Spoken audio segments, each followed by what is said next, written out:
дуруди зиёд ҳамватанони азиз, мо дар дили ноҳияи Айни қарор дорем, дар назди манораи таърихии варзи Мунор.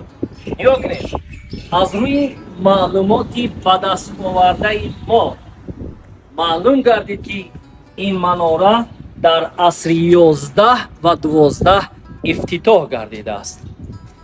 баландии ин манора 13.5 метрро дар бар мегирад. шояд шумо интерес кунед ки барои чӣ даври ин пӯшода шудааст.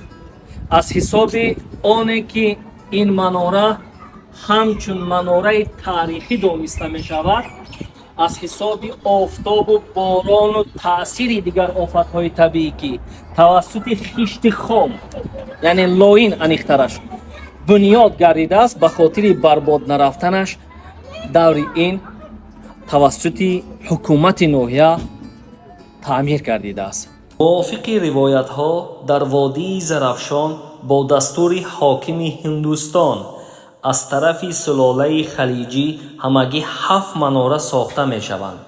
муаррихон хабар медиҳанд ки пас аз дидани хобҳои парешон, Султон Ҷалолиддин Муҳаммади Халиҷӣ бо фатвои муфтӣ ва муаззини мусулмонтабори Ҳинд дар кӯҳистони Зарафшон 7 манора бунёд менамоянд ки то замони мо 3 адад аз он манораҳо боқӣ мондаанд ва яке аз онҳо ин манораи варз мебошад. дӯстони азиз, хеле аҷиб аст, барои дар таърих мондан бояд ҳифз гардӣ, бояд хусусияте дошта бошӣ. нигоҳ кунед, ин тавассути чӯбҳо ин поён дорад, дар навбати дигар поён дорад ва тавассути чӯбҳое ки барои болои ин манора баромадан ки қафас доштааст. ҳозир агар ки имкон боша ман шумо баромадан нишон медиҳам. тавассути чӯбҳо ба хотири оне ки қуввати анҳаминҳоро нигоҳ дорад, чӯббандӣ карда шудааст. дар навбати дигар ин чӯбҳоеро ки шумо мушоҳида мекунед, нақши зинапояро барои болоравӣ анҷом медиҳанд. лозим медонам ки дохили анҳамин манора даром ва шумо ба нишон диҳам. бибинед, меравем дохили манора шумо ба нишон бетем. овози паррандаҳо кайҳо биромадестай. баъд аз он шумо худатон хулосабандӣ кунед. дар ҳақиқат як ҳолати таърихӣ. бисмиллоҳи раҳмони раҳим. аз оператор хоҳиш мекунам ки агар ки имкон бошад телефонро ба мо диҳад. бародарои азиз, инро нигоҳ кунед, тавассути анҳамин зиначаҳо меброӣ, тавассути анҳамин зиначаҳо меброӣ. зинапоя таваккал ба худо, чизе бошаду набошад. бисмиллоҳи раҳмони раҳим. ҳамон чӯбҳоеро ки шумо аз берун мушоҳида сохтед, нигоҳ кунед, дар ҳақиқат нақши зинапояро анҷом дода истодаанд. барои мо як чиза, як ёдгории таърихии ватанро ба шумо нишон додан аст ва мо ҳаракат карда истодем ки анҳамин боло бароем. 13.5 метрро фаро мегирадем ва дар ҳар як қисмат субҳоналлоҳ инами чӯбҳо нигоҳ кунед ки вуҷуд доранд. ё бисмиллаҳ, ба хотири нигоҳ доштани мувозинати хосаи анҳамин манора, манораи варз воқеъ дар ноҳияи Айни, водии Зарафшон. анакнун мо бо амри тақдир худо насиб кардааст болои анҳамин манора баромадем. дӯстони азиз, мо ба қисмати ҷамъбасти манора баромадем. дар қисмати ин оператор мо айпоин сёнка дорем. мо худмо ҳаминҷа баромадан сёнка кардесем.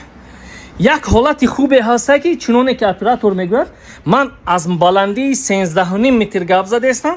мегӯяд ки овозро аз поён фикр мекунӣ ки ту дар поён гап задесӣ. ана барои анҳамин чиз дақиқат пайдо кардан ман ҳатман видеои поёнам дар монтаж мемонам, шумо бибинед.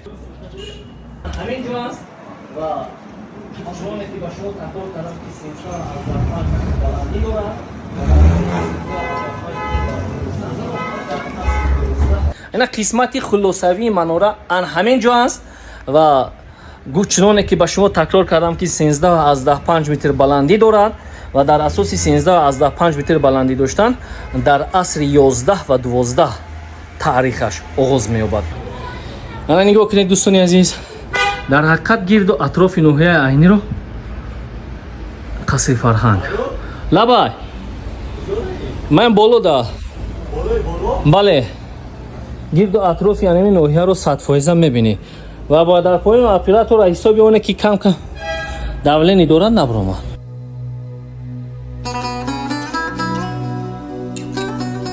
ривоят мекунанд ки замоне аз болои ҳамин манораи варз муаззин мардумро бо намоз даъват мекардааст ва дар лаҳзаҳои лозима чун истеҳкоми ҳарбӣ бо дуд рӯзона ва бо оташ шабона аз вазъи ногувор мардуми ҳамсоядеҳаҳоро хабар медодааст. инчунин манора барои ба хиёбони наздиктарин даъват кардани аҳолӣ барои хондани фармонҳои ҳокимон ва дигар сабабҳо истифода мешудааст. дар назди манора масҷиди қадимае вуҷуд дорад ки мардуми маҳал то ба имрӯз онро истифода мекунанд.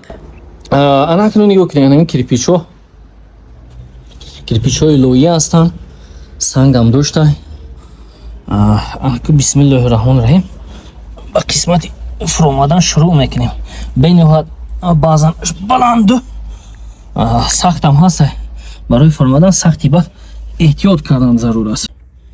мо ҳаракат карда истодаем, поён биёем. бисмиллоҳи раҳмони раҳим. кирпич қатӣ, кирпичи хом, яъне хишти лоӣ қатӣ, хишти хоми лоӣ қатӣ бунёд гардидааст. ин қисматҳо ягон тилло пиллоя ки меёбем нест тилло. нигоҳ кунед чӯбака шикастагиай. ё бисмиллоҳи раҳмони раҳим. хело сахт фуромаданаш ба бениҳоят эҳтиёт кардан лозим, зарур, муҳим аст. хело борикам ҳаст. тасаввур мекунам ки масофаи ҳамин ягон 55-60 ҳамин қадар агар ки бошад. мо фуромада истодем. шумо ба ҳатман ин чизро нишон медиҳем.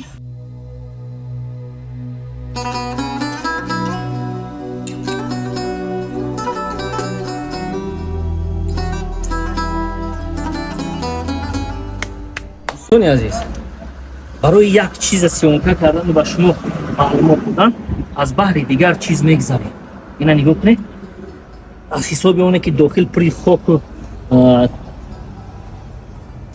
масофаи баромад бениҳоят майда ҳаст, ба ҳамин ҳол гирифтор мешавем. манораи варзи Мунор воқеъ дар ноҳияи Айнӣ, дили Айнӣ. дӯстони азиз, видеоро то охир тамошо карда бошед. аз шумо миннат дорем. агар таърихи пурраи ин чизро донед, ҳатман дар комментария нависед. мо то чизе медонистем ба самъи шумо расонем. боқи худованд нигаҳбони шумо бошад. дар тамоми саросари Тоҷикистон бӯи дӯстиву сулҳ фармо бошад. худо нигаҳбон.